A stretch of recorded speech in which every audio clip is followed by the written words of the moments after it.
Hi, I'm Patrick. And I'm Liv. And this is the Mach-E vlog. We just got back from test driving a VW ID4 and we are on our way to test drive an Audi e-tron Sportback. I'm pretty excited but also nervous because it's the most expensive car I think that I will ever have been in. So that's going to be fun, exciting, interesting, and daunting, I think.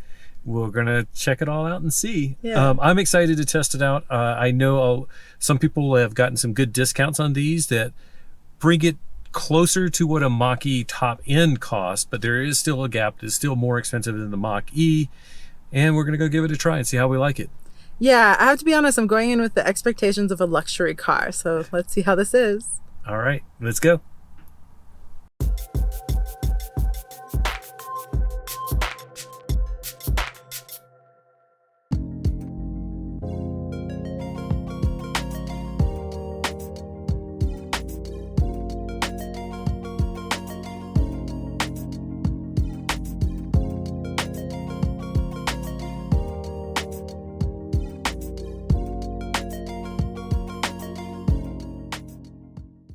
Okay, we've been in the Audi e-tron for about 30 seconds and I'm a little floored, to be honest. Like, I wasn't expecting that much. I said I was, but you know when you watch other people review stuff and you're like, it can't be that great.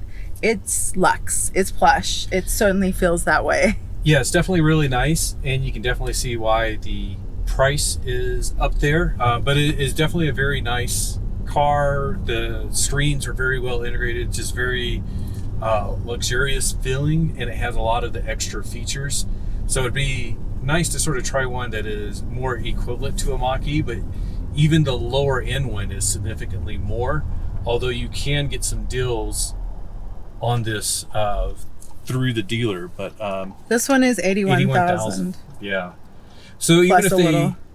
knock off 20,000, it would be more expensive than a all-wheel drive extended range premium Mach-E, and this one has a lower range, which is one of the big reasons why I sort of eliminated it. I think it's 250 as well, or around there. I'll pop up the real number right now, but I think the ID4 was 250. This was lower. yeah, I think this is Yeah. 218 or 238. 230, and it, like, real world might have been 218. Wait, Yeah. let's see what this thing says.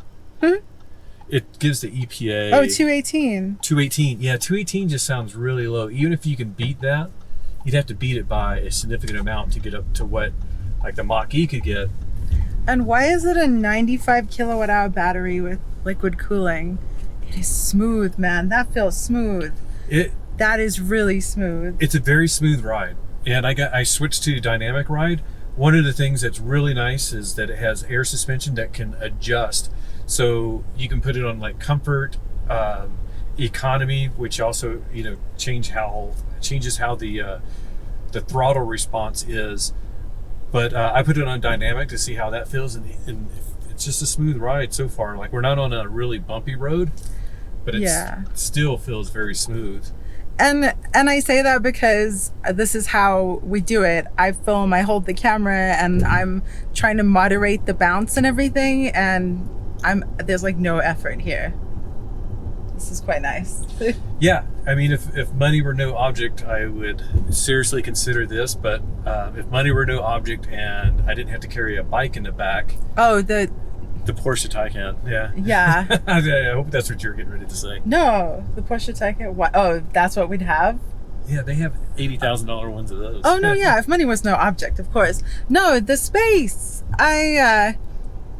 Someone's video, they opened up the frunk. Let's start with the frunk, and we're like, wow, it's really small in here. But in the video, I was like, it doesn't look that small. It looks quite deep. Then we open up the frunk here, and it's like, I could put my purse in there. Yeah, it's is very what small. I thought. Yeah, he was like, you can put a backpack, and I'm like, yeah, not my backpack. backpack. I might be able to put my laptop backpack in there, but it looks really small. It's nice if you want to just put your charging cables, and that's it. Yeah, the front release is where a normal car's trunk release is, on the side of the A-pillar, and the door frame.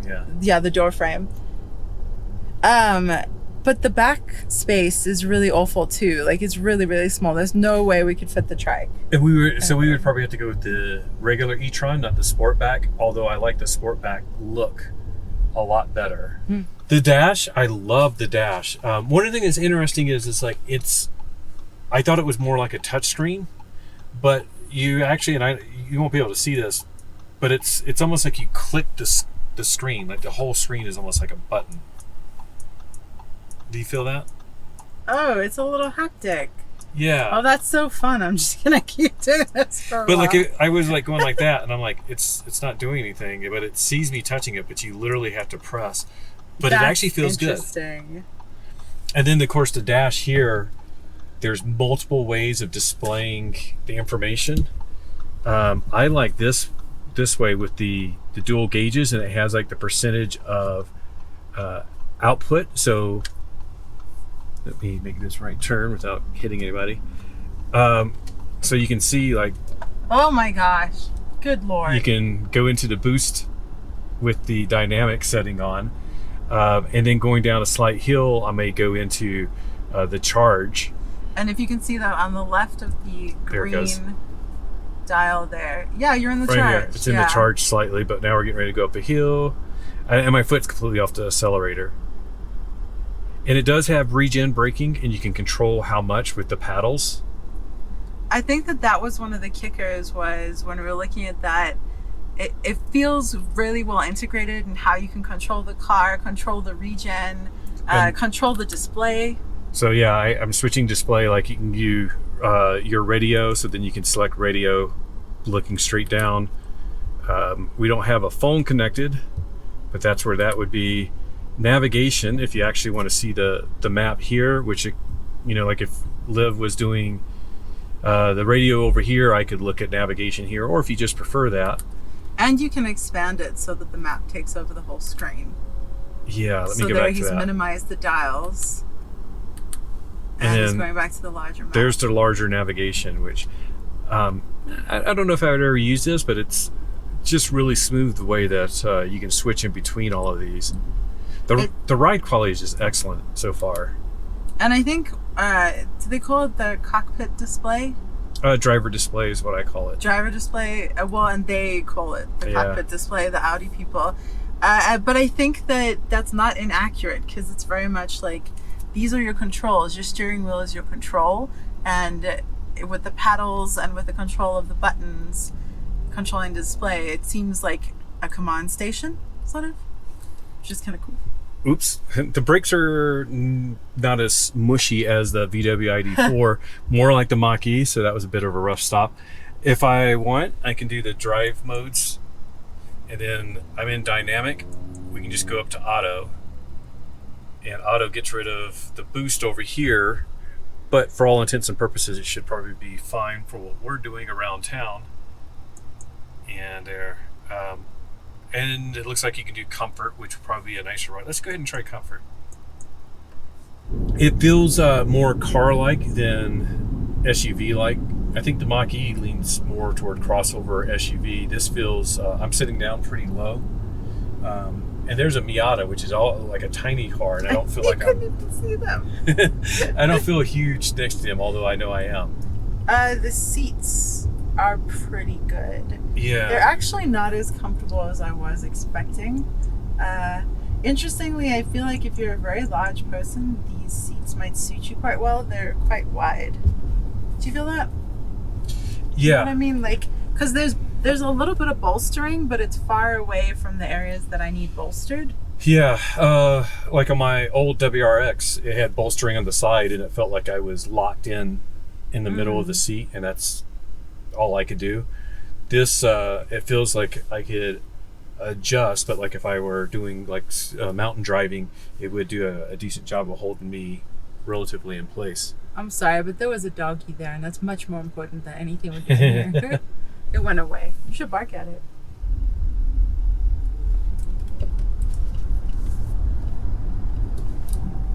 It's good kick, but I feels like the Mach-E is faster. I don't know what the 0 to 60 is. I'll look that up and pop that up on the screen. But it didn't feel too extremely fast. I'm gonna try to get up to speed quickly. Oh, we actually are. I was gonna say, like, is it that it's being deceptive? Man, this is quiet. We're at 77. Oh my gosh. No way. It feels like 45. Let's be quiet for 1 second and see if we can. 78.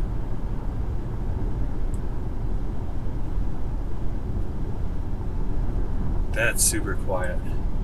That is incredibly quiet. That is amazingly quiet. This is a really well-made car. No question. The system does, of course, have Android Auto and Apple CarPlay that'll integrate pretty much like every car but Tesla. Mm-hmm. So that's nice. I would love to see how that integrates. I think it would be pretty cool. Oh God. Oh, Sorry. thank you. Yeah, it handles fantastic as well. Sorry. So one thing that really is, of course, standing out as a big difference is the glass roof. It is not a full glass roof like the Mach-E. It's sort of a partial partition glass roof. But it opens. It does open, Yeah. and there's a button here somewhere to close it. I think it's this button. Nope. It's that. Yeah. So you sort of like tap and push it. So it's closing now. Very similar to the VW ID4. I like it. I mean, I think that's cool. The tinting seems excellent. I didn't feel much sun. We just got a little bit of a view, but I am quite spoiled with the Mach-E, and that big glass roof feels far more expensive. I do like the cover though. So right off the bat, I like the ID4 more, to be totally honest. This feels plush and lovely, but I am limited by this center console here.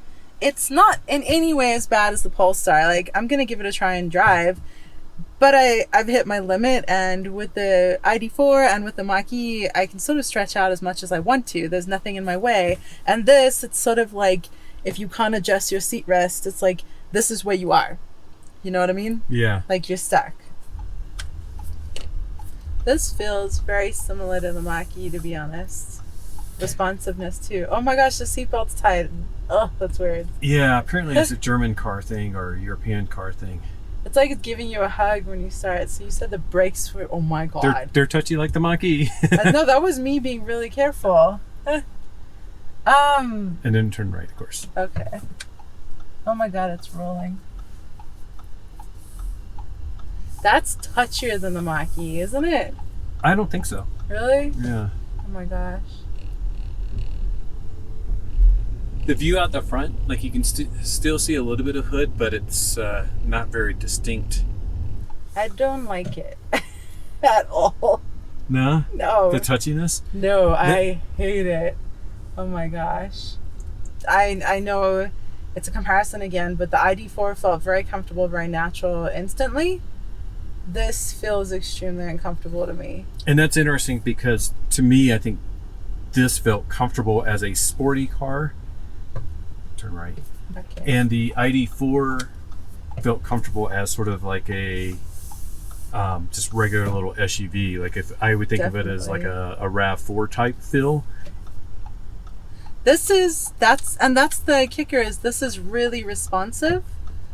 The steering feels great, by the way. The steering feels great. It does feel, I can see that I'm doing that same long thing that I've done with the Mach-E, right? Yeah. And by that I mean sort of turning a little weird. Yeah, and this does feel a bit bigger. I think it has a bigger wheelbase. So that's, of course, interesting.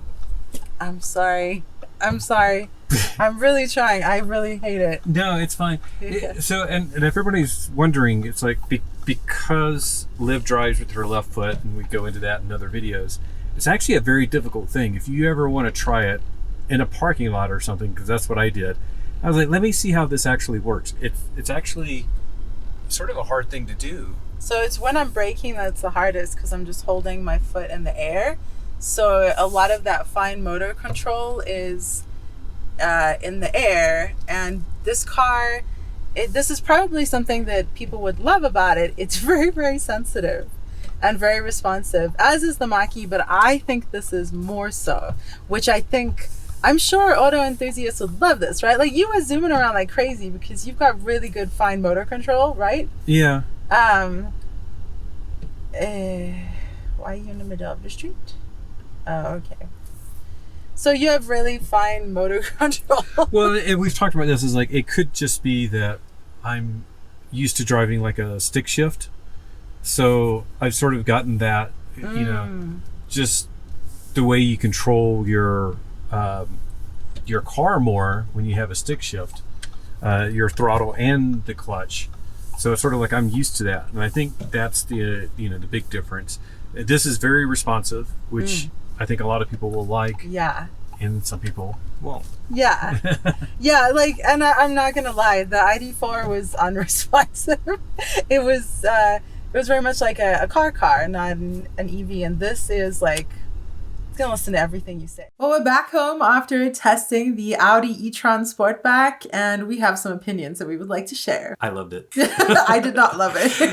So let me premise this with the fact that the car that we test drove, was it like 81,000? 81,293 or something. Be specific, why don't you? So yeah, given the fact that it was like $20,000 more, over $20,000 more than our Mach-E, it would make sense that it had some extra nice features. So I really liked it, but I don't think I would pay that much more. It wouldn't be worth it to me. I would much rather get a Mach-E GT than the Sportback. But there were a lot of things that I really did like about this. You know, great performance. I like the styling, although looking at it, I don't think it would fit the stuff that we want in the back. So I would probably have to go with the regular e-tron, which I don't like the styling. But the adjustable suspension was great. The quickness was good. Handling was good. And it was astonishingly quiet. Like way quiet. And smooth. And very smooth. Yeah, it handled bumps and cracks in the pavement and small potholes very well. The screen integration was nice. The screen wasn't as big as the Mach-E, so I would probably miss that.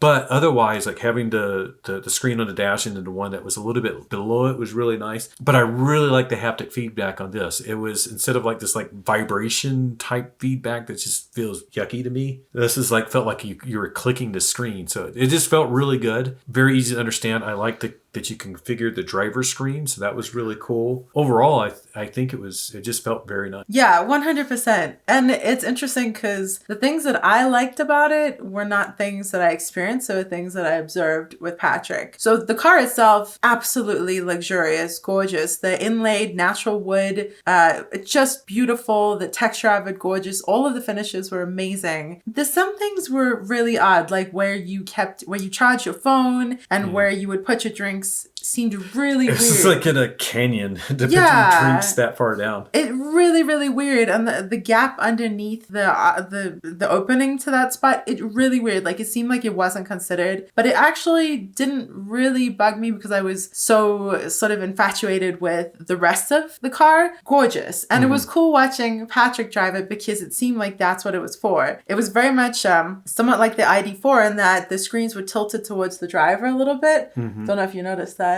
And the paddles, the regen paddles on the steering wheel, and then the adjustability of the driver screen or display screen, dash screen, it all seemed very much within the control of the driver. And watching Patrick drive it, he was very automatically sort of in this sporty mode, I think. Well, and she said something I thought was interesting, is like, she said like, you felt very comfortable behind the wheel just driving this, like just straight out. And I didn't even think about it until she said that. But I was like, yeah, I felt 100% comfortable driving the car. Like it felt just like everything just was, it flowed very easy to control the car and how it handled. So it looks like the kind of car that will become an extension of the driver. And I think that that's what they're going for because there's so much control. The way that you can adjust that driver screen to have the traditional dials or expand to the map or sort of shrink to the dials on the map and all different things. You could have the radio control. You could have your phone show up. It could be CarPlay. It could be Android Auto. There's so much customization. And it seems like the way that they are going with this vehicle is that the driver is in control of this cockpit. That's the command center, I think I referred to it as. And that's what it seems like. And when Patrick got behind the command center, he looked like this was a car I could have fun in. Yeah, and when the salesman was showing us the different drive modes, it was actually cool because it was like, okay, we're going to put it in the active sport, whatever mode. And by the way, I was leaning against the pillar next to the driver's seat at this time. Yeah. With the door open. And it like lowered and she could like, so it was really neat to see that. And that's, like one of the big benefits of, upgrading to something like that Audi e-tron Sportback, but, another $20,000, which is a pretty big chunk of change.